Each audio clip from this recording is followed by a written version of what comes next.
बहुत समय पहले की बात है। पीपली आपू गांव में रमेश अपनी पत्नी रानी और अपनी बूढ़ी माँ के साथ एक छोटे से घर में रहता था।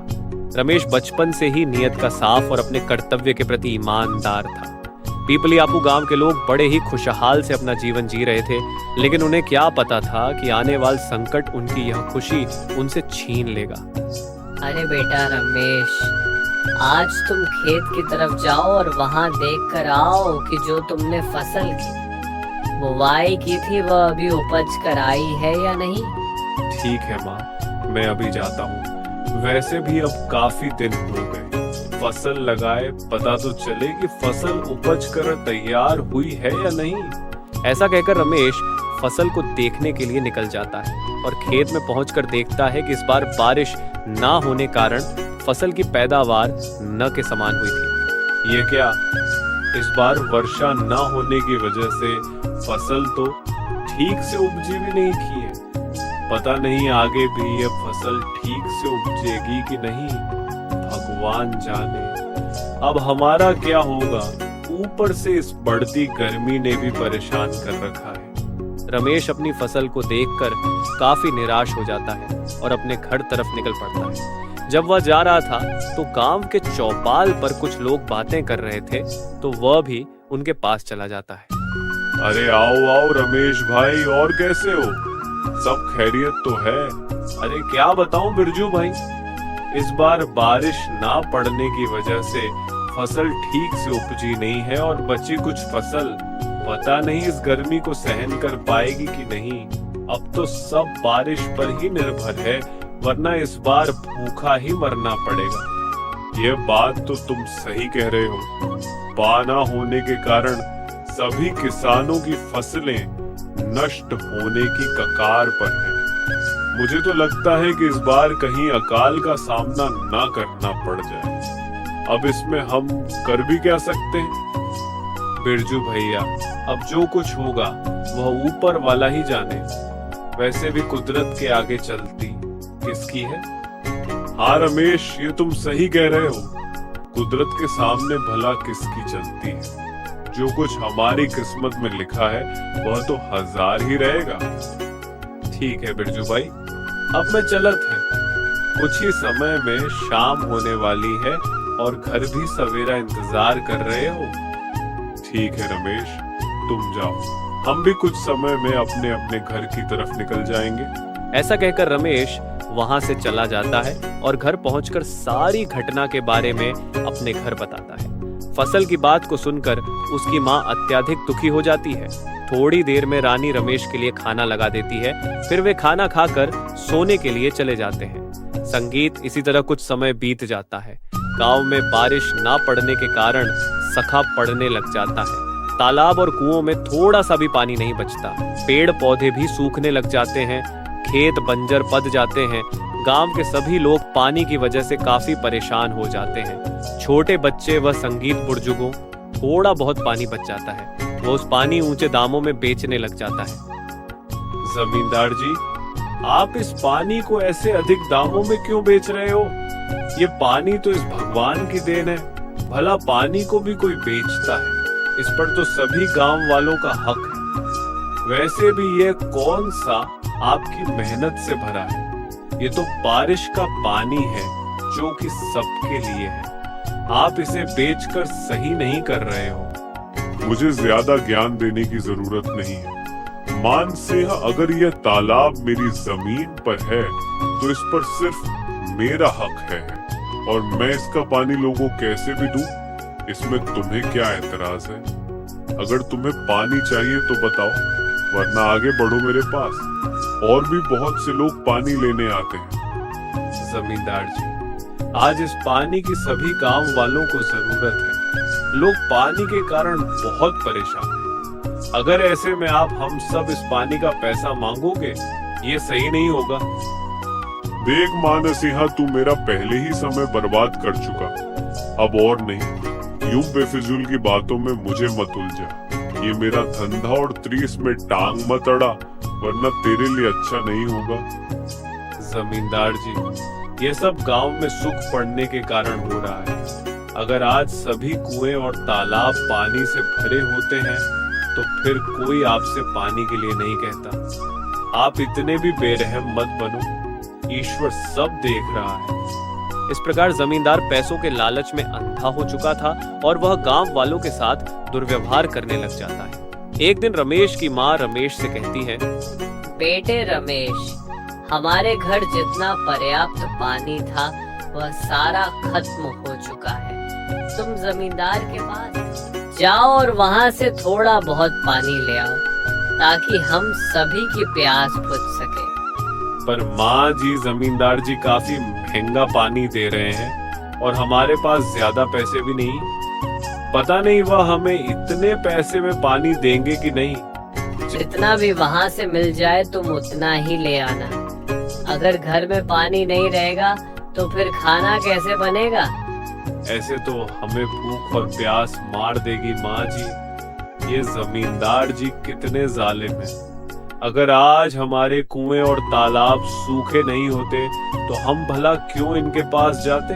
फिर रमेश जमींदार के पास जाता है और वहां से पानी लेने के लिए जमींदार से कहता है, जमींदार जी, मुझे एक घड़ा पानी चाहिए। एक घड़े पानी का कितना पैसा लोगे? अरे भाई, एक घड़े पानी का रुपया लगेगा। अरे जमींदार जी, ये क्या कह रहे हो? कल तो आपने एक घड़े पानी का आरएस लिया था और आज आपने सीधा दुगना पैसा बढ़ा दिया। ये तो दरअसल अन्याय है। कैसा अन्याय तुम्हें पता है? धीरे धीरे मेरे तालाब का पानी सूखता जा रहा है और लोग भी पानी के लिए तरस रहे हैं। सारे कुएं और तालाब सूखे जा रहे हैं। अगर ऐसे ही मैं तुम्हें कम दामों में पानी देता रहा तो जल्द ही मेरा सारा पानी सूखे जाएगा। अब तुम्हें 10 रुपये में मानो एक नई जिंदगी मिल रही है, इसलिए तुम्हें तो मेरा शुक्रगुजार होना चाहिए। फिर भी तुम्हें पानी नहीं चाहिए तो कोई बात नहीं, तुम ये से जा सकते हो। ठीक है जमींदार जी, आप मुझे एक घड़ा पानी का दे दो। फिर रमेश एक घड़ा पानी का लेकर अपने घर आ जाता है।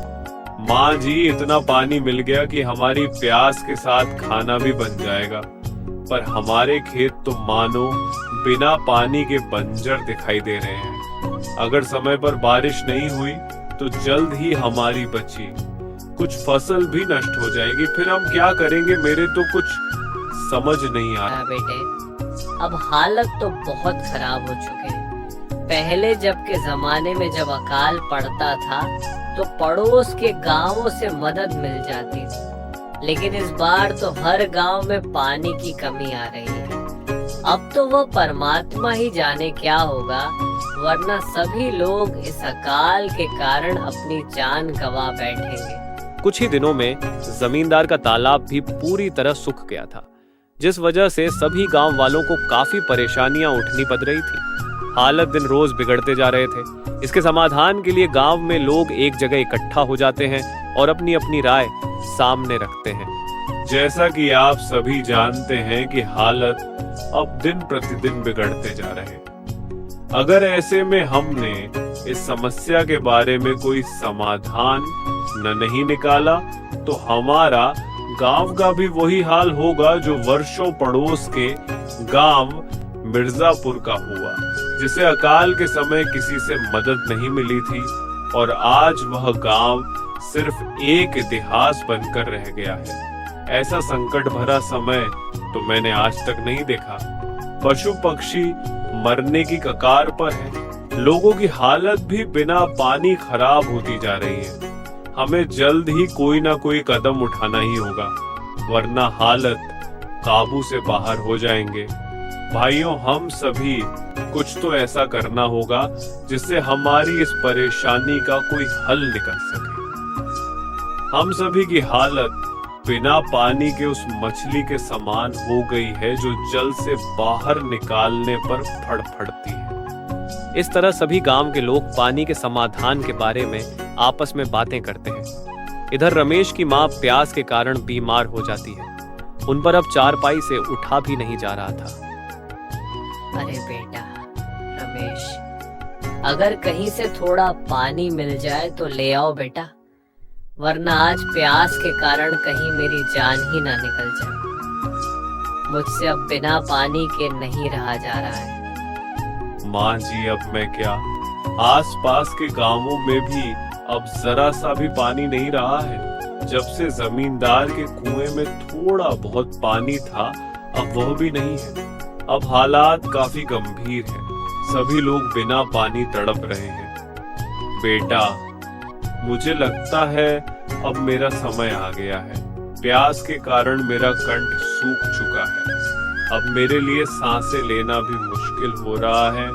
अगर मुझे कहीं से थोड़ भी पानी मिल जाए तो शायद मेरी जान बच सकती है। अरे आप जल्दी से मानस सिंह भाई के पास जाइए। मुझे लगता है कि अब पूरे गांव में वही हमारी कुछ सहायता कर सकते हैं। रमेश बिना कुछ सोचे सीधे मान सिंह के घर की तरफ निकल जाता। मान सिंह भाई, क्या मुझे थोड़ा सा पानी मिलेगा? प्यास के कारण माझी हालत बहुत खराब हो चुकी है। अब तो बस तुम पर ही आखिरी आस बची है। अरे रमेश भाई, हमारे पास भी पानी खत्म हो गया है भाई। हम सभी हालत भी बिना पानी खराब हो रही है। मुझे माफ करना रमेश, मैं इस समय तुम्हारी कोई मदद नहीं कर सकता। ना कोई बात नहीं भाई, मुझे तुम सबकी हालत के बारे में पता। मैं तो बस इसलिए आया था कि शायद तुम्हारे पास थोड़ा पानी पड़ा हो। चलो मैं अब चलता हूँ। ऐसा कहकर रमेश अपने घर की तरफ निकल जाता है। जब उसकी माँ और पत्नी उसे खाली हाथ देखती हैं तो वे बहुत घबरा जाती हैं। क्या हुआ बेटा, तुम इतना उदास दिखाई क्यों दिख रहे हो? और पानी कहाँ है? नजर नहीं आ रहा। मामा जी, मैंने मानसेह के अलावा और घरों में भी पानी के बारे में पूछा, लेकिन कहीं पानी नहीं मिला जी। आप कुछ तो करिए, वरना जल्द ही यह पूरा गांव मारने की कगार पर आ जाएगा। ऊपर से माँ की हालत तो पहले से ही खराब है। अगर इनके लिए थोड़ा घना पानी नहीं मिला तो यह अपने प्राण त्याग देंगी। रानी में इस समय लाचार है। मेरे कुछ समझ नहीं आ रहा कि मैं क्या करूं। वैसे पानी तो कुएं व लाभ का अकाल पड़ने के कारण सूखा है ना, लेकिन मुझे लगता है कि हम गहराई तक एक कुआं खोदते हैं, शायद उसमें पानी निकल आए। तुम शायद सही कह रही हो रानी। ऐसा विचार तो हम किसी के मन में आया ही नहीं। मैं गांव के कुछ लोगों को लेकर एक कुआं खोदने का काम शुरू करता हूँ। तब तक तुम माँ जी ख्याल रखना।